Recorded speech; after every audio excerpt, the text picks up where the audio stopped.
श्री गुरुचरित्र पारायणाचे 7 नियम। श्री गुरुचरित्र पारायण करताना हे 7 महत्त्वाचे नियम माहीत असणे अत्यंत गरजेचे आहे। हे नियम पाळले नाही तर पारायण करूनही फळ मिळणार नाही। दत्तात्रेयांचे श्रीपाद श्रीवल्लभ श्री नृसिंह सरस्वती माणिक प्रभू श्री स्वामी समर्थ महाराज असे 4 अवतार आहेत। दत्तात्रेयांची सेवा म्हणून श्री गुरुचरित्र पारायणाचे पठण करण्याला फार महत्त्व आहे। श्री गुरुचरित्र या ग्रंथाचे 52 अध्याय असून ओवी संख्या 7491 इतकी आहे। काही ग्रंथात 53 अध्याय आहेत। या ग्रंथात श्रीपाद श्रीवल्लभ व श्री नृसिंह सरस्वती यांच्या लीलांचे चमत्कृतीपूर्ण वर्णन करण्यात आलेले आहे।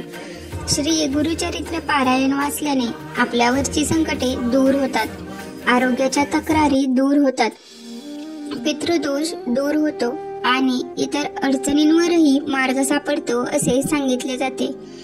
श्री गुरुचरित्र वाचन सुरू करण्यापूर्वी आदल्या दिवशी समक्ष 4 कुत्रे व गाय यांना नैवेद्य अर्पण करावा।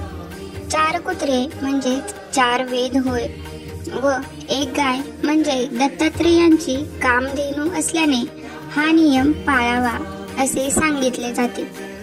पारायणापूर्वी फुले, हार, तुळशीपत्र, सुगंधी उदबत्ती, धूप, कलश, विड्याची पाने, नैवेद्यासाठी मिठाई, अष्टगंध, चंदन, अत्तर, रांगोळी, 2 आसने, 1 चौरंग, चौरंगावर पिवळे किंवा भगवे कापड, चौरंगाभोवती व गुरु दत्तात्रेयांच्या आसनाभोवती रांगोळी, चौरंगास आंब्याचे तोरण बांधावे, प्रमुख दरवाजात तोरण बांधावे, चौरंगाजवळ डाव्या बाजूस समई लावावे।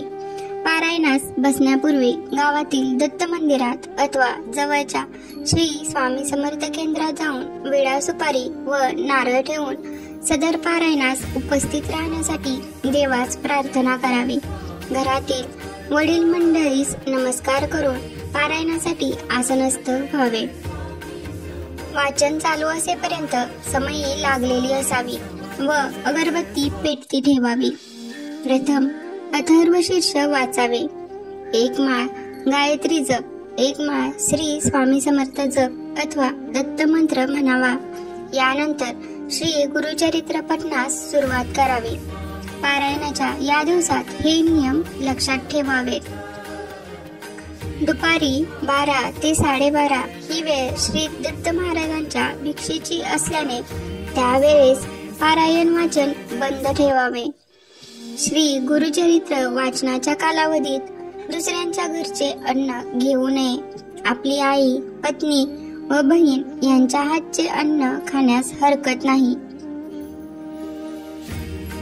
उपवास करू नये। दोन्ही वेळेस सकाळ आणि संध्याकाळ 1 धान्य फराळ करावा।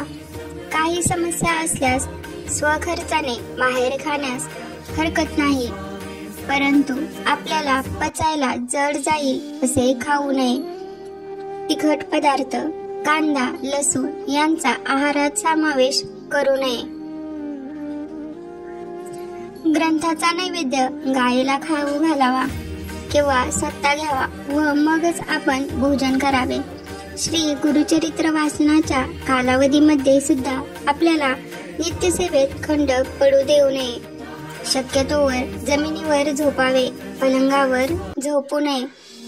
श्री गुरुचरित्र वाचनाच्या कालावधीत पुरुषांनी दाढी वाढवू नये, स्वतःच्या हाताने दाढी करावी। तसेच या काळात चामड्याऐवजी नायलॉन किंवा रबरी चप्पल जोड वापरावेत। श्री गुरुचरित्र वाचनाच्या कालावधीत ब्रह्मचर्य पाळावे। श्री गुरुचरित्र वाचनाच्या कालावधीत मासिक पाळी आली तर पारायण दुसऱ्यांकडून करून घ्यावे। तसेच सुतक असणाऱ्यांच्या घरी किंवा अंत्यविधीस जाऊ नये। स्वतःच्या कुटुंबात जर सुतक आले तर अशा वेळेस श्री गुरुचरित्र पारायण दुसऱ्यांकडून पूर्ण करावे, अर्धवट सोडू नये। वेळोवेळी गोमूत्र शिंपडावे।